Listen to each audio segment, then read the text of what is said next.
अभी भी जब आप इतना बड़ा इवेंट खेलने आते हैं तो आप वर्ल्ड की टॉप टीमों के ख़िलाफ़ आप खेल रहे होते हैं, तो आपकी कोशिश होती है कि जो आपके वीक एरियाज़ हैं उसको जल्द से जल्द कवर करने की कोशिश, तो उसी की कोशिश हो रही है।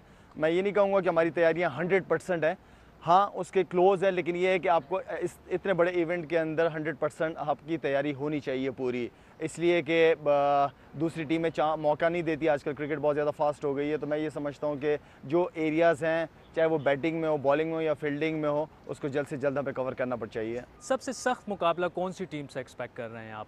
और आपके ख्याल में वर्ल्ड कप जीतने के लिए कौन सी टीम को फेवरेट करार दिया जा सकता है, पाकिस्तान के अलावा? देखिए, जहाँ तक आपने बात की मुकाबले की, मेरे ख्याल में सारी टीमें तैयारियाँ करके ही आती हैं। 4 साल बाद ये इतना बड़ा इवेंट होता है, तो सारी टीमें तैयारियाँ करके आई हुई होती हैं। किसी टीम को अंडर एस्टिमेट किया नहीं जा सकता इस इवेंट में।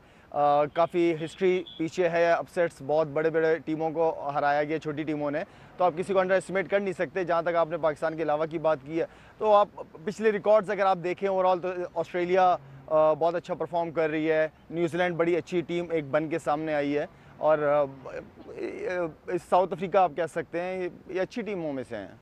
Pakistan versus India, the biggest match for Pakistani team.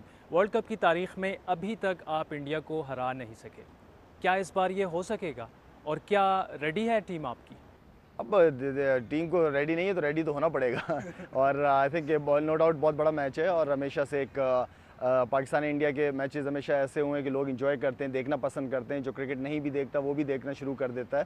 तो वेल अपनी पूरी एफर्ट करेंगे ऑन डे, और इंशाल्लाह उम्मीद करता हूँ कि सारे लड़कों को पता है कि कितना इंपॉर्टेंट मैच है, और मैं खुद इंडिविजुअल और एज अ टीम चाहूँगा कि जितना उस गेम को एंजॉय करके खेलें उतना ही अच्छा है। वनडे इंटरनेशनल की तेज़ तरीन सेंचुरी का रिकॉर्ड अब आपके पास नहीं रहा, क्या ख्याल है अपने आखिरी वर्ल्ड कप में ये रिकॉर्ड एक बार फिर अपने नाम करने की कोशिश करेंगे?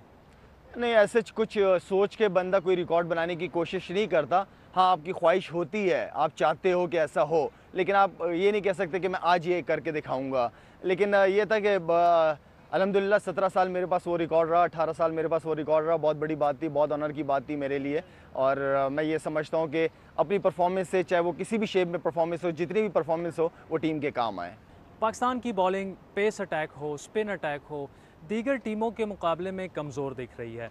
सईद अजमल और हफीज़ की बॉलिंग एक्शंस का मसला हो, फिटनेस के मसाइल हों या कि कुछ और, टीम माजी की तरह तैयार नहीं लग रही वर्ल्ड कप के लिए। अगर आप 3 साल या 4 साल देखें पाकिस्तान की बॉलिंग परफॉर्मेंसेस, तो मेरे ख्याल में स्पिनर्स ने ही ज़्यादा रोल अदा किया है। सईद अजमल था, हफीज़ था, फिर मैं था, हम तीनों ने ही मेन रोल अदा किया है फास्ट बॉलर्स में। फिर इंजरीज़ हमारे पास काफ़ी सारी आ गई, इंजरीज़ मौके पे ऐसी इंजरीज़ आ गई, तो मैं समझता हूँ कि इस वक्त फास्ट बॉलिंग और स्पिनिंग जो अटैक है हमारा, इन दोनों को थोड़ी सी मेहनत करनी पड़ेगी इतने बड़े इवेंट में। सिडनी में होटल में लेट आने पर आप समेत 8 पाकिस्तानी खिलाड़ियों पर जुर्माना आयद किया गया, हुआ क्या था, क्यों लेट हो गए थे आप? मसला है कि आजकल मीडिया को छोटी मोटी खबरें जो है ना, वो मज़ा आता है। जब न्यूज़ आगे पीछे कोई न्यूज़ ना हो ना, तो इस तरह की न्यूज़ें दिखा के लोगों की अटेंशन अपनी तरफ हासिल करना। एक खाने पे गए थे, अब हम ऑस्ट्रेलिया में, हम कोई लड़काना या ठट्टा में नहीं आए हुए हैं। यहाँ रेस्टोरेंट्स के अंदर क्लब्स भी होते हैं उनके अपने अपने, तो ऐसी कोई बात नहीं। हम 7-8 लड़के गए थे, खाना एंजॉय किया, खाना खा के वापस आ गए। ऐसी छोटी बातों को इतना बड़ा नहीं बनाना चाहिए।